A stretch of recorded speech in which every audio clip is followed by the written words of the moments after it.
बिस्मिल्लाहिर्रहमानिर्रहीम। Respectable dear viewers, अस्सलाम वालेकुम।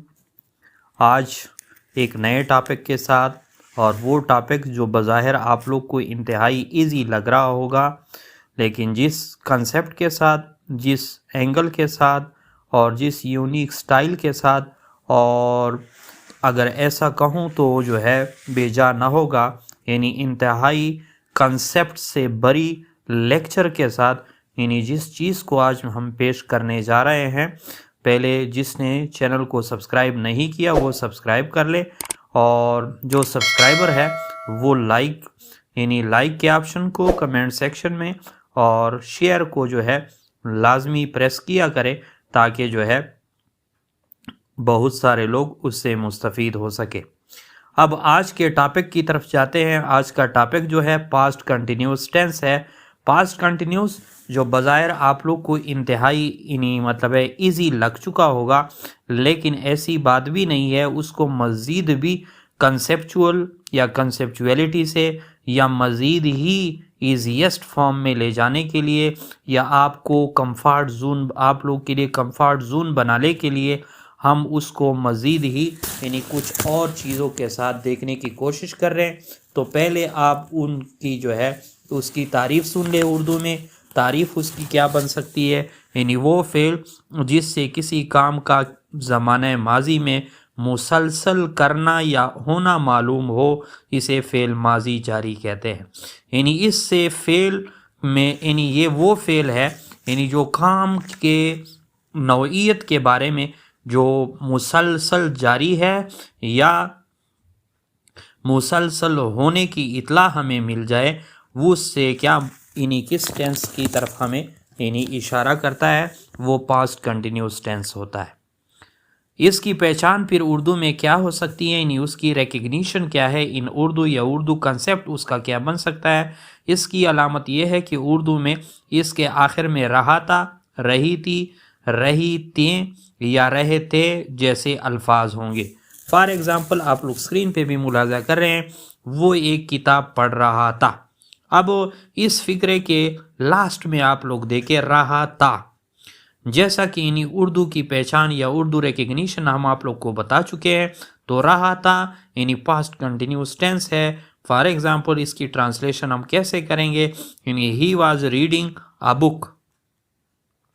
अब वो एक किताब पढ़ रहा था, ही से मुराद है सब्जेक्ट, वाज जो है यहाँ पे एक्सिलरी वर्ब है, और रीडिंग जो है यानी क्या है, जेरेंड है। तो जेरेंड क्या है, एक नया कंसेप्ट है, एक नई चीज़ है। और फिर ये जेरेंड या आईएनजी कैसे अल्फाज के साथ जो है यानी लगता है या मिलता है, या कैसे how to make the ING form in the English grammar, ये भी आप लोग के साथ यानी उसकी कॉन्सेप्ट बहुत अच्छे अंदाज से शेयर करने की कोशिश करूँगा।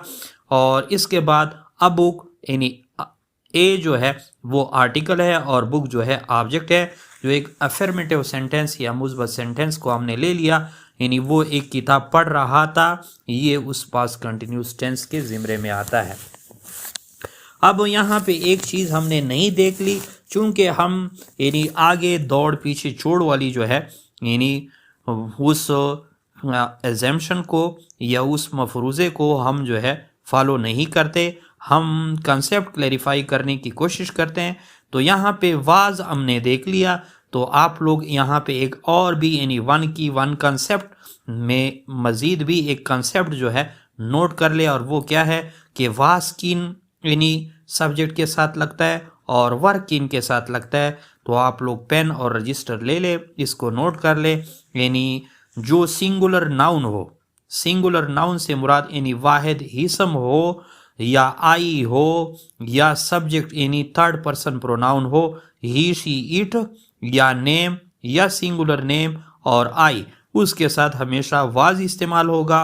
और जो बाकी यानी मतलब सेकंड पर्सन प्रोनाउन है या यानी थर्ड पर्सन प्रोनाउन तो यहाँ पे हो गया, या फर्स्ट पर्सन प्रोनाउन है उसमें यू, दे, वी या प्लूरल सब्जेक्ट्स के साथ हम वर का इस्तेमाल करते हैं। यानी वास के लिए वही चीज़ें और वर के लिए यानी यू, दे, वी और प्लूरल सब्जेक्ट एट्सेट्रा। इसी तरह वास के लिए आई, ही, शी, इट या नेम या सिंगुलर नेम उसके साथ वाज ही इस्तेमाल होगा। तो ये कंसेप्ट अपने साथ यानी ज़हनशीन कर ले, बहुत ही कारआमद है। इसके बाद अब इसी पास्ट कंटिन्यूस टेंस की जो है यानी हम नेगेटिव कंसेप्ट को समझने की कोशिश करते हैं कि कैसे यहाँ पे नेगेटिव कंसेप्ट हम बनाएंगे, negative sentence past continuous tense में बनाएंगे। तो पहले स्क्रीन पे आप लोग मुलाहिजा कर रहे हैं, स्ट्रक्चर को आप लोग देखें। स्ट्रक्चर में सब्जेक्ट है, वाज है, और यानी पहले इसी पास्ट कंटिन्यूस टेंस के नेगेटिव कंसेप्ट का जो सेंटेंस होगा उसकी स्ट्रक्चर या उसकी फॉर्मेट क्या होगी, यानी पहले उसमें सब्जेक्ट आएगा, फिर उसके साथ वाज या वर आएगा, और फिर नॉट आएगा, और फिर उसके बाद जो है वर्ब के साथ आईएनजी आएगा। कैसे? फॉर एग्जांपल आप लोग स्क्रीन पे भी देख रहे हैं, यानी आप अंग्रेजी नहीं सीख रहे थे। अब यहाँ पे आप लोग देखें, you were not learning English. अब यू से मुराद सब्जेक्ट है, वर जो है, जो अभी मैंने ऊपर कंसेप्ट में बता दिया कि यू के साथ हमेशा वर आएगा, यानी वर जो है एक्सिलरी वर्ब है, और नॉट जो है यहाँ नेगेटिविटी को शो करे। लर्निंग जो है जेरेंड है, जो बाद में बताऊंगा कि आईएनजी कैसे लगता है, और इंग्लिश जो है ऑब्जेक्ट है यहाँ पे। तो ये नेगेटिव कंसेप्ट उसका हो गया। यहाँ एक और भी कंसेप्ट नोट कर ले, और वो ये है जो हम अमूमन पेपर की जो है यानी पेपरों में या मुख्तलिफ स्टूडेंट के पेपर्स चेक करते हैं, तो वो ये गलती भी करते हैं कि जब भी negative sentence in the past tense बनाते हैं तो वो हमेशा डिड नॉट का इस्तेमाल करते हैं। अगरचे डिड नॉट जो है सिर्फ और सिर्फ पास्ट इंडेफिनिट टेंस में होता है, और बाकी उसके 3 कैटेगरीज में पास्ट कंटिन्यूस, पास्ट परफेक्ट और पास्ट परफेक्ट कंटिन्यूस में नहीं होता। वहाँ जो है यानी सिर्फ और सिर्फ नॉट की इजाफे से वो नेगेटिव सेंटेंसेस बन जाते हैं। लेकिन बास स्टूडेंट जो है इस कन्फ्यूजन को आगे भी ले जाते हैं। तो यहाँ पे भी यही कंसेप्ट जो है यानी किस चीज़ का, वो नॉट के बारे में, यानी पास्ट कंटिन्यूस टेंस में सिर्फ और सिर्फ नॉट ही इस्तेमाल होगा और नेगेटिव सेंटेंस बनेगी, डिड नॉट का इस्तेमाल नहीं होगा। ये भी अपने जहन में इस खलल को या इस अंदेशे को भी क्लियर कर ले। अब नंबर 4 कंसेप्ट है इंट्रागेटिव सेंटेंस या कंसेप्ट ऑफ इंट्रागेटिव, सवालिया, यानी कैसे ये फिक्रे बनते हैं। पहले उसकी स्ट्रक्चर या फॉर्मेट देखे, यानी वाज या वर फिक्रे के पहले आएगा, और उसके बाद जो है सब्जेक्ट आएगा, और उसके बाद जो है फिर वर्ब आएगा, और एट द एंड जो है साइन ऑफ इंटरोगेशन आएगी, सवालिया निशान आएगा। फॉर एग्जांपल, क्या आप अंग्रेजी पढ़ रहे थे, वर यू टीचिंग इंग्लिश, और उसके पीछे साइन ऑफ यानी इंटरोगेशन आएगा। अब यहाँ पे वर को देख ले, यानी ये एक्सिलरी वर्ब है, यू जो है सब्जेक्ट है, और टीचिंग जो है वही जेरेंड है, और इंग्लिश जो है यानी ऑब्जेक्ट है। अब इसके बाद जो है ये तो सिंपल चीज़ें हो गई थी, यानी सिंपल कंसेप्ट्स हो गए थे। अब एक ऐसी चीज़ जो शायद आप लोगों ने सुनी होगी, अगर नहीं सुनी तो पेन और रजिस्टर ले ले, इसको अपने साथ नोट कर ले, और यानी 1-2 दफ़ा उसको ज़हनशीन कर ले, तो आपके जहन में ये बात बैठ जाएगी। वो क्या है? यानी original concept of past continuous tense usages, यानी यूजेज में जब हम इस्तेमाल में लाएंगे तो हम कैसे करेंगे, यानी कैसे हमें पता चलेगा इंग्लिश के, जब हम इंग्लिश की यानी कोई स्क्रिप्ट्स पढ़ रहे हों, कोई रिटन फॉर्म रिटन मटेरियल पढ़ रहे हो, कोई बुक पढ़ रहे हो, तो हमें कैसे पता चलेगा कि ये पास्ट कंटिन्यूस टेंस है या पास्ट कंटिन्यूस टेंस की यूजेज। यानी जैसे हम कोई स्ट्रक्चर ऑफ सेंटेंस कोई हमसे पूछता है तो हम कैसे उसकी स्ट्रक्चर डिफाइन करेंगे। तो यहाँ पर आप लोग देखें, पहले इंग्लिश में सुन ले, फिर उसकी एग्जांपल मैं देता हूँ, और फिर उसके सिग्नल वर्ड्स देता हूँ, और तब जाके आप लोग उसको समझ जाएंगे।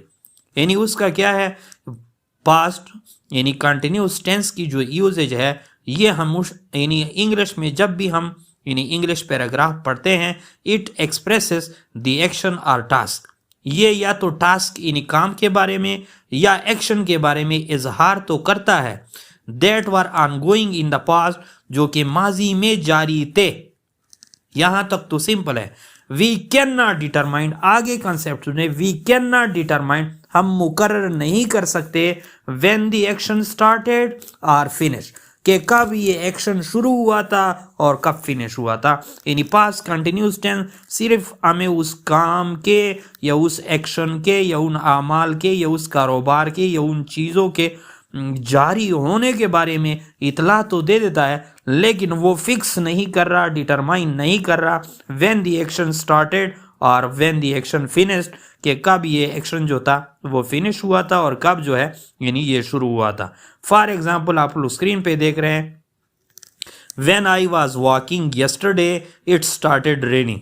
When I was walking जो है यानी मैं जो था जब मैं कल चल रहा था या पिछले दिन चल रहा था, it started raining, तो वहाँ जो थी यानी बारिश जो थी वो क्या हुई थी, वो शुरू हुई थी। अब यहाँ पे आप लोग देखें when I was walking, ये was walking से हमें पता चलता है, जो पास्ट कंटिन्यूस टेंस की झलक हमें दिखाता है कि वहाँ पे जो एक्शन जारी था वो वॉकिंग थी, और ये किस ज़माने में थी, पास्ट यानी प्रीवियस टाइम में थी, और ये यस्टरडे को हो रही थी।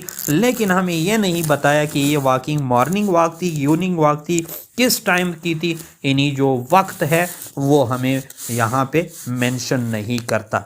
तो इस किस्म के सेंटेंसेस को जैसा कि व्हेन आप लोग उसके सामने देख रहे हैं, तो इसको सिग्नल वर्ड्स कहते हैं। यानी ये सिग्नल वर्ड क्या होते हैं, वो उस पास्ट कंटिन्यूस टेंस की पैराग्राफ में हमें यानी वेव्स या सिग्नल या इशारे या हिंट्स दे रहे होते हैं कि हम उस टेंस से बिलोंग रखते हैं। और ये सिग्नल वर्ड्स कौन से हो सकते हैं, आप लोग स्क्रीन पे भी मुलाहिजा कर रहे हैं, when, as long as, while, yesterday, ये जो अल्फाज है ये सिग्नल वर्ड है, इशाराती अल्फाज है किस चीज़ के, यानी original concept of past continuous tense के।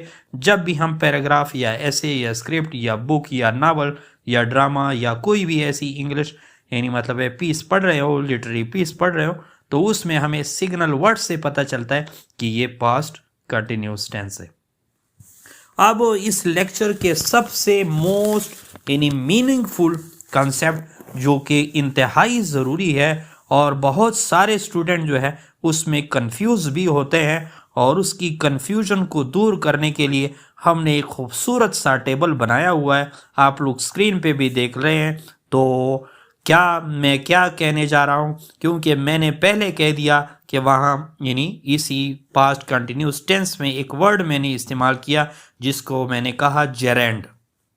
जेरेंड किस चीज़ को कहते हैं, यानी GRUND, जेरेंड कहते हैं जिस वर्ब के साथ आप ING लगाते हैं तो उस लफ्ज़ को हम फोर्थ वर्ब भी कहते हैं या जेरेंड फॉर्म भी कहते हैं। For example, how to add ING to the verb, या how to make ING form, या concept of ING in the past continuous tense. जिस यानी अंदाज से भी आपके लिए इजी होगा उस अंदाज से ले लें। तो सबसे पहले इस टेबल को गौर से या तो फिर ड्रा करें या फिर स्क्रीन को जो है स्क्रीन पे आप लोग नोट भी कर सकते हैं, यानी आखिर तक देख ले, बहुत कुछ समझ आ जाएगा। सबसे पहले टेबल के इस ING वाले टेबल में यानी जेरेंड कैसे बनता है या वर्ब के साथ ING कैसे लगती है, आप लोग टेबल को देखें। पहले लिखा हुआ है वर्ब एंडिंग।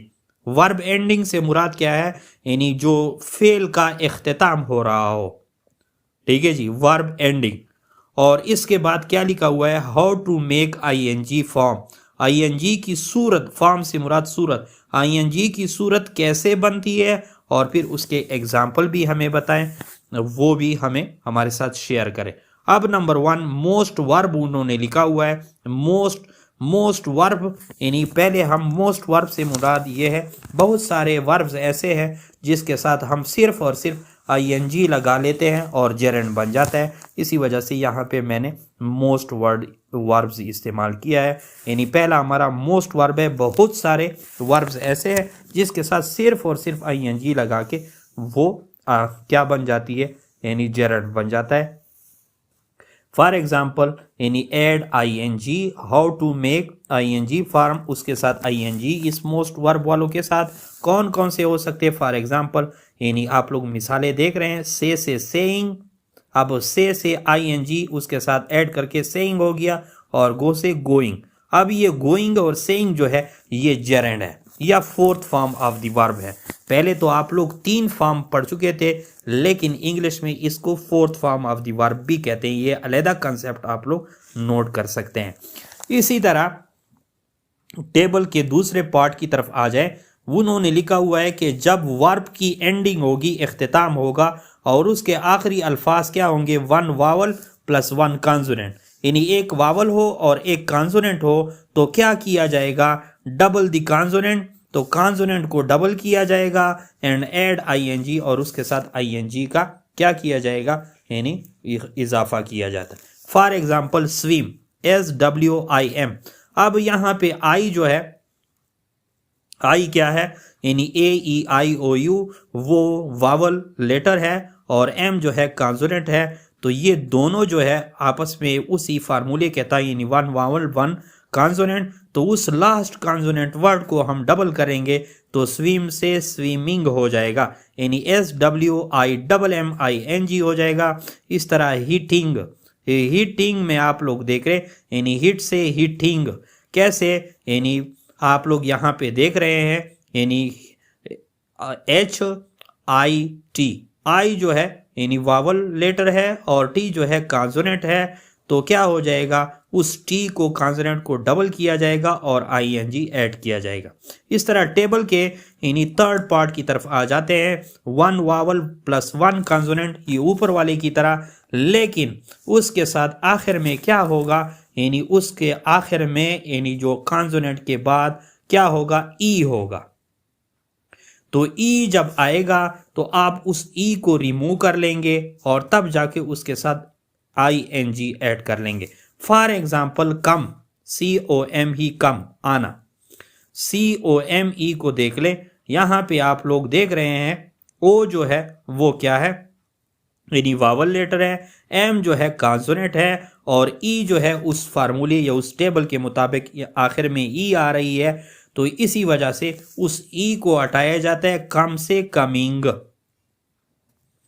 ING लगाकर। और इसी तरह लूज, LOSE में ई को हटा के लूजिंग हो जाएगा।